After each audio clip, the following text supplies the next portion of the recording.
Hi, Flemming Johnson here with Focal Point Business Coaching and Consulting. I am with Mike Suderman, and he's going to tell us a bit about his business.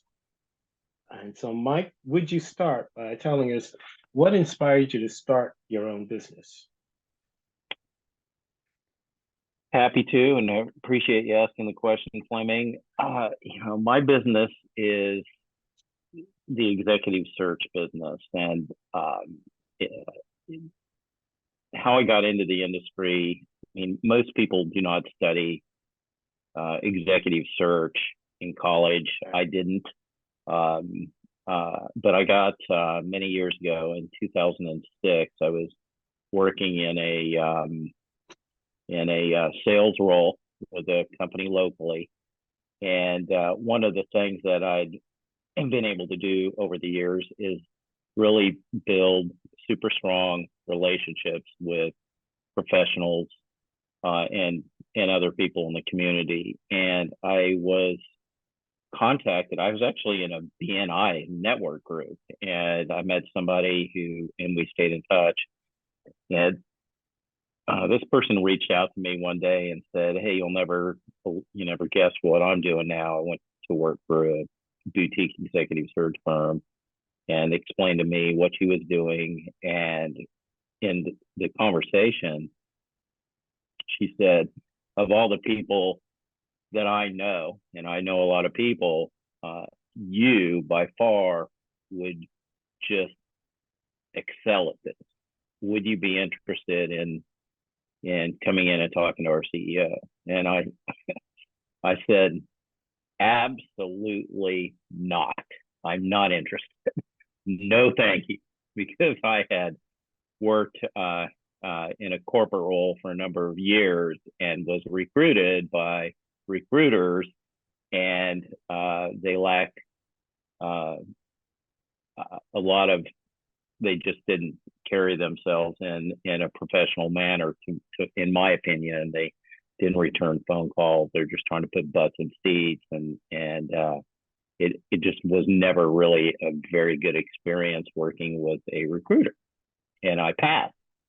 Well, my friend bugged me and bugged me and bugged me over the course of about 4 or 5 months, and finally I just said to her, "If you would stop asking me, I will go meet your CEO, and then I'm not going to take it, but I will talk to your CEO, and I will, you know, and then we can end this debate, right? And then you can go away. I'll be your friend, but quit asking me." And I went and met with the CEO, and an hour and a half later, I had a six-figure offer with commission, and long story short, 3 weeks later, I got blessing from my wife. We had an 18-month-old at home, and I gave it a try. And what is kind of a funny story, but the caveat was I had 90 days to not only find a piece of business, a search, find the candidates for the search, negotiate the contract with the client, do all the pieces of the puzzle in one full swoop, and make a placement in 90 days, which is in most situations virtually impossible. And I had 90 days to do it. I didn't know it. I didn't know I was so green. I just said, okay, yeah, I'll give it a try. I'll give it 90 days. And in 90 days, I had made a placement with a new client, started a new desk with this boutique firm locally in the Triad, and was on my way to a second placement. And so my CEO said, "Well, we'll see you at the Christmas party." I went to the Christmas party. By then, I'd made 2 or 3 placements, and somebody came up to me uh, at the party and said, "Hey, Suderman, I want to congratulate you. You made a placement in 90 days, and you've really, been rocking and rolling." And I said, "What are you talking about? There's 15 other client partners in the organization. Didn't, I mean, presume all of you made placements in 90 days." And he's like, "Oh my God." He goes, "Nobody, I mean, one in maybe 100 people make a placement in 90 days." And I was shocked. I'm like, what do you mean? I work 7 days a week.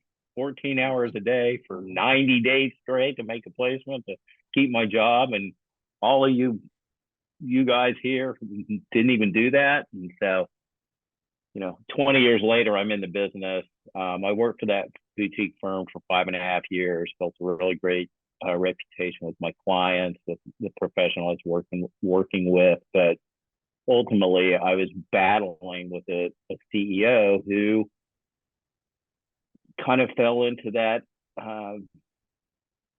lack of integrity bucket why I didn't want to go into the executive search business in the first place. And ultimately, my former CEO it really came down to he just didn't really care about building relationships, didn't care much about his employees. I saw the way he communicated and treated his wife and kids, which was pretty lousy. He was just not a good person, and I really struggled. I was there 5.5 years. I started in 2006. I weathered the 2008 recession, and I had to figure out how to get out. And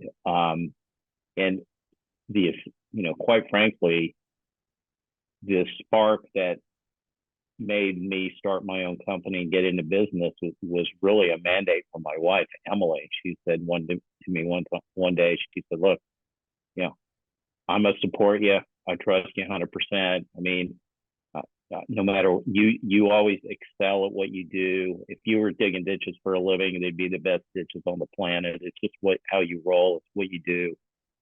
You need to get out of here, out of that position, and start your own gig."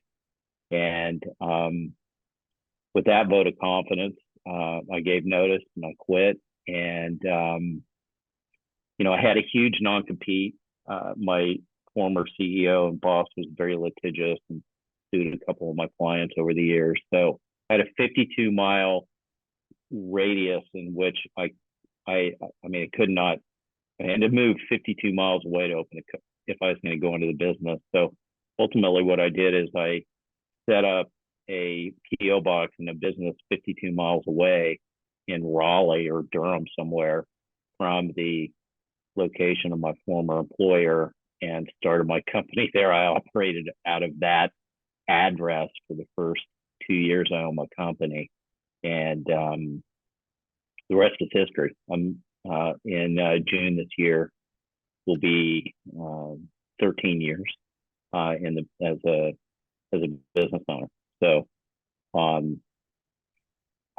can talk more about that. There's some philosophies when I started my business that have played an integral role in how I operate the business, and also how I operated as a recruiter during the 5.5 years I was with the firm. But the spark and why I started it was essentially the vote of confidence for my wife, and just an opportunity to prove to myself that I could really knock it out myself doing business on my own.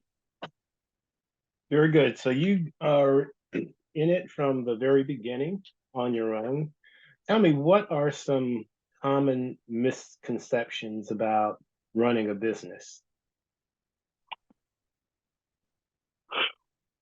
I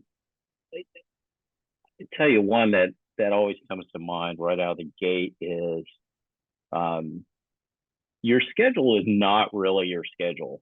It might be your schedule.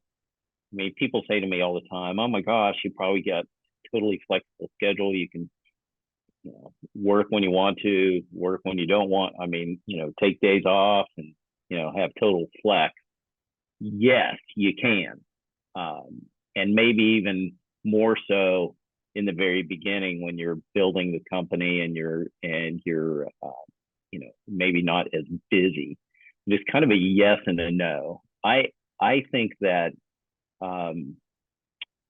your schedule in some parts is mandated by what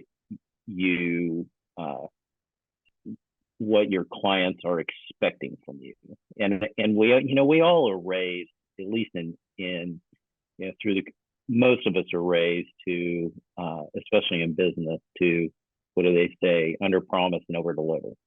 So as a business owner, and I found myself, and I still battle this, is that I want to under promise and over deliver, but you have to be careful in from a scheduling standpoint to, you have to be careful about providing your clients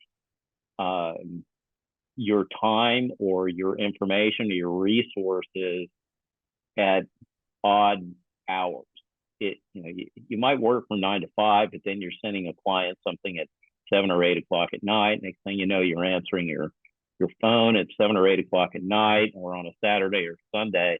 And if you're not careful, next thing you find yourself doing is you're literally working 7 days a week, 8 in the morning till 8 or 9 o'clock at night, and your clients will take advantage of you if you're not careful about it. So I think that being careful with your time is very important. Another misconception that caught me off guard a number of years ago was setting up bank accounts. Everybody says, oh, when you start your business, you need to make sure you have a good checking account, have a good savings account, keep your business account separate from your personal, all that. That's important. But I'll tell you, if you have success, and I was fortunate and blessed to have some success, about 3 years into my business, one day I woke up, I took my car to the shop, to the dealership. It had to have some warranty repairs on it. Next thing I know, I'm entertaining the idea of trading my car in and buying another car, and I'm pretty flush with cash in my checking account, my savings account for the business. And I'm like, I I got some money in the bank. Maybe I'll just upgrade. I've worked my rear end off for the last 3 years. Be nice to have a little reward. And I had to kind of reel myself back into reality, and also was suggested by somebody I knew very well in business to evaluate and actually they suggested that I read a book called Profit First. I don't know if you've heard of the book Profit First by Michael Michaelowicz, but really great book talking about how you should set up bank accounts and how you should manage your money and sort of thing. So I read that book and changed the way I do my banking. And that was fortuitous for me because that year I owed almost $100,000 in taxes. And if I wouldn't have set up different bank accounts and followed the Profit First methodology, I would have been in dire straits for sure. But my CPA called me up and sometime in before the 15th, and she said, I've been dreading this phone call because you owe $90,000 in taxes, and I've just been dreading making this call. And I said, I'll have a check for you tomorrow. I'll bring it down to your office. She couldn't believe that I actually had the money sitting in an account, and I did because of Profit First. So I think that that's something that business owners need to be aware of. I think another misconception, Flemming, is delegation. As business owners, we're like, okay, we got to save as much money as we can. We're just starting out. It's just me. Maybe I have an executive assistant, but maybe I don't, and I'm just getting started. And there's a fear that I can save money if I just do it myself. And that was a lesson that took me a little while to learn. Delegation will actually make you more money. It's just super important. I went through an exercise where I wrote everything down, all my daily tasks, all my weekly, everything I do on a day-to-day basis. And then I went back through that list and I started putting a little check mark next to everything that I could teach somebody to do or just flat out have somebody do things for me. Because as it turns out, I actually make a pretty decent hourly rate, and it's more economical for me to pay somebody 15 or 20 or even 25 bucks an hour to do a lot of the things that were sucking up my time that I could be utilizing to generate revenues for the business. Question for you. Yes. Work-life balance. We talk a lot about that. What does that look like as a business owner? You know, work-life balance is a really challenging. That's a challenging deal. For me, I'm very, very particular. I have a schedule and a routine that has taken a few years to get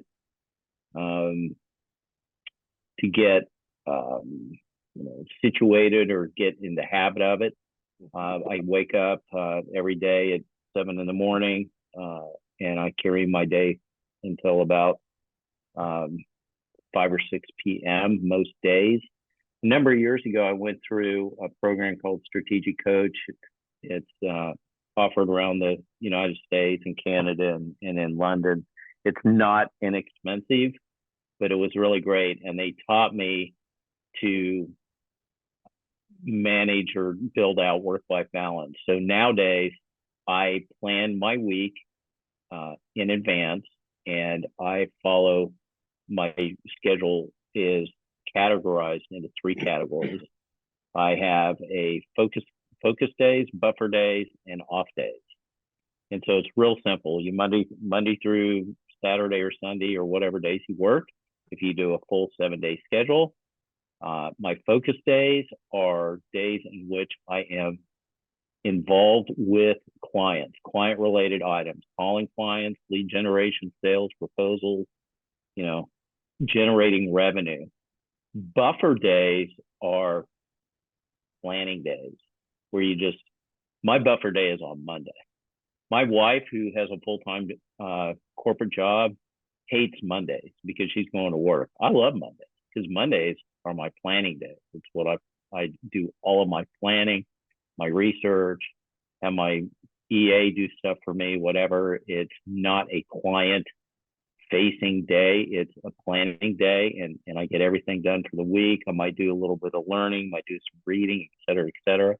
And then my focus days are Tuesday, Wednesday, Thursday.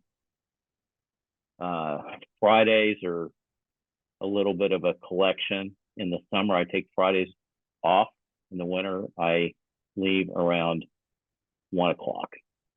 So that's how I keep work-life balance. I know exactly what my focus, buffer, and off days are, and it has allowed me and more rather enabled me to have longer weekends, time with my family, time with my kids, and take about 2 months off a year. So my company is generating revenues in a 10-month schedule instead of a 12-month schedule. Very cool. Tell me, yeah, in a constantly evolving business landscape, how do you stay adaptable and open to change? Are there any specific strategies that you use to remain innovative? Yeah. Right out of the gate, I would say you got to be humble, and you got to be willing to be in a constant state of learning. And for me, I'm reading and or listening to at least 3 or 4 books a month at any given time. Since I started my company, my bookshelves now has almost tripled. I am constantly buying and reading books. I actually give a lot of books away. there's a great book out there for people that are in more of a consulting type of business called $1 Million Consulting by Alan Weiss, which is really fantastic. When I started my company in 2011, I read a book called The Blue Ocean Strategy by Chan Kim, and there's 2 or 3 other co-authors in the book Blue Ocean Strategy. But constantly reading. Here's another one. I love this statement. Get comfortable being uncomfortable. I mean, if you can kind of follow that, I mean, which means you're always, pushing the limit. I mean, people start businesses because they believe they can do something better, or maybe they want to, there's a lot of reasons people start companies, right? But it's usually because they usually go into something that they've done over the years, or they discover what they call your unique ability, and they know they've got expertise to share and so forth. But the minute you get comfortable, you start to, it's hard to be innovative when you think you already know how to do everything. So I cannot recommend anyone. I cannot recommend Blue Ocean Strategy enough, quite frankly. Have you ever read Blue Ocean Strategy? In fact, I'm going through it again. Awesome. Well, when I started my firm in June of 2011, I was reading Blue Ocean Strategy, and I did the 4-action framework. And I sat and I put deep thought in this. I still have the notebook with all the drawings and everything I wrote out in the notebook. And I'm like, okay, I'm going to raise the bar. So I'm going to create something that's totally, above, beyond anything done in the executive search business.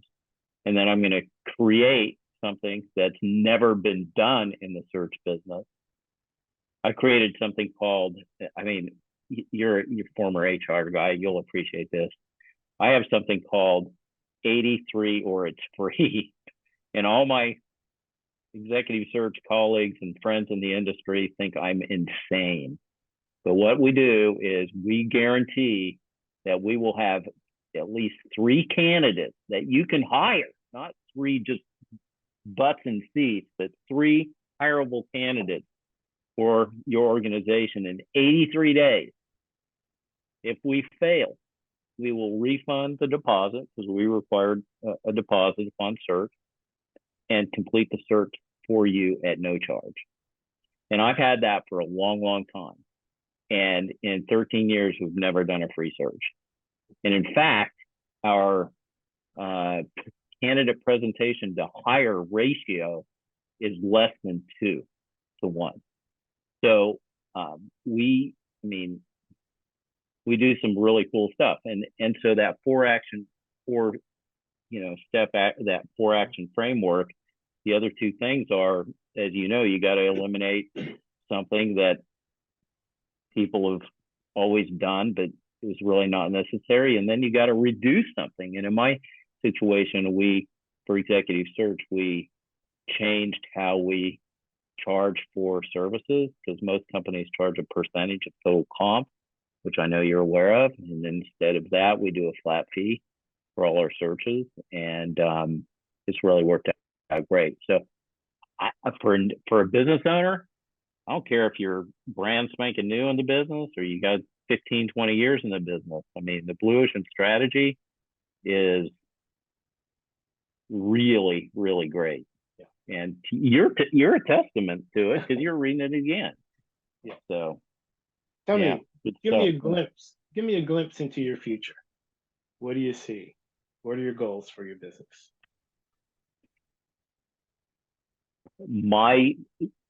My goals over the next 1 to 5 years, and I'm already deploying some of it now, is to continue to do mid to senior level exec search work, which we do. Our goal is somewhere between 12 and 15 searches a year, so a search a month. but my unique ability, Fleming, is teaching. I taught in college. I taught post college. I was in grad school. I taught in grad school. My unique ability is I probably should have been a college professor, but I'm finding other ways to teach and advise people on careers and career changes and job changes. I have authored 2 books on changing careers and leaping into bigger and better positions and so forth. I love teaching. So in the next 2 to 3 years, I will be probably 50 to 70% teaching, coaching, educating, maybe 30 to 40% on the executive search side.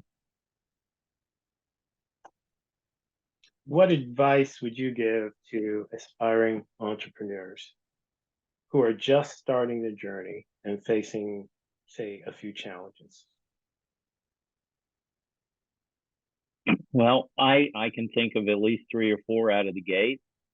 One, they need to be coachable and humble at the same time. So be ready to learn and soak up and just be a giant sponge. Like, be that sponge you see those big sponges that are shaped like peanuts, and you soak up a ton of water and you wash your car. Be a sponge. Make sure you have a mentor or even a group of mentors that you can go to that have been in business, have experienced some of the challenges, that you can seek out their advice, and they're willing to give it to you. Make sure you hire a great CPA. When I first got into business, I was recommended to a CPA firm was recommended to me, and I did a lousy job interviewing them. I didn't really know what I was doing, and it was chaotic and not a good situation for a couple of years until I got smart and found a more just a better group of CPAs. I'll tell you another one that, I mean, we could do a whole podcast, Fleming, on some of the things that you've gone through in your business, I've gone through in mine, in terms of, too good to be true situations. I had one a number of years ago that involved NASCAR, and we can talk about it sometime. But when your gut says, not sure, go with your gut. I mean, just go with your gut. I mean, it's just, I can't say that enough. If it doesn't feel right, it's probably not right. Another great suggestion, and this is just constant. You do it, I do it, most people in business, but running a business is like farming. You gotta decide what crops you want to plant. Are you going to have crops? You're going to have animals. What are you going to have? You have to make sure that you're planting seeds. If you're a farmer and you have a bunch of crops, you gotta till the soil. You gotta plant your seeds. You gotta tend the garden. You gotta water. You gotta that sort of thing. You have to manage that garden, and you're going to put a lot of energy and labor into it. And if you've done it right, over time, you're going to start harvesting all the fruits. And if you've done it well, maybe you have a couple, 2 or 3 different streams of revenue. So maybe a farmer has, goats and cows and crops and various other ways to generate revenue. It's the same thing in business. It's a constant process. And the minute you think you don't need to do it, and it takes a while to percolate, right? I mean, you're not just may not just get a piece of business right out of the gate. So it takes a little bit of time. A couple other things I would recommend for your viewers and listeners to take into consideration is make sure that you, we talked about this a few minutes ago in work-life balance. You know, your family's there, they're supporting you. You know, make sure you make time for your family. There were some times early on in my career as a business owner that I didn't do that as much, and just spend time with your family. I think that's important. Read every single day, something every single day. And the last one I'll mention is that I would journal. I would take notes, you know, maybe once a week, or even, you know, 3 or 4 times a month at least. I would jot your wins down. What was a win? You know, if you don't jot your wins down at the end of the year, you might remember the last couple big things you just did, but you may not remember everything from January at the end of the year in December. So I would jot your wins down, and I would also just, you know, keep track of what's working and what isn't working. And you got to do more of it than that. You got to write it down. You got to do more than just kind of keep track of it in your head. If something's not working out, you know, jot down, well, why didn't that work out? What could I have done better? What should I improve? And that's also kind of how you get, how you can be innovative at the same time as well. And you start thinking about those things. So, I mean, these are all great questions you've asked. There's a lot of different, a lot of things that I could expand on, but I think that'll kind of give your listeners a pretty good idea of you know, things they can do to Flemming, I love having this conversation with you, because, you know, I didn't have any of this information when I started my company, not even close. So yeah, and this is good stuff. We'll continue the conversation. I'm gonna go ahead and end our time together. A lot of wisdom and insight. Thank you very much. You're welcome.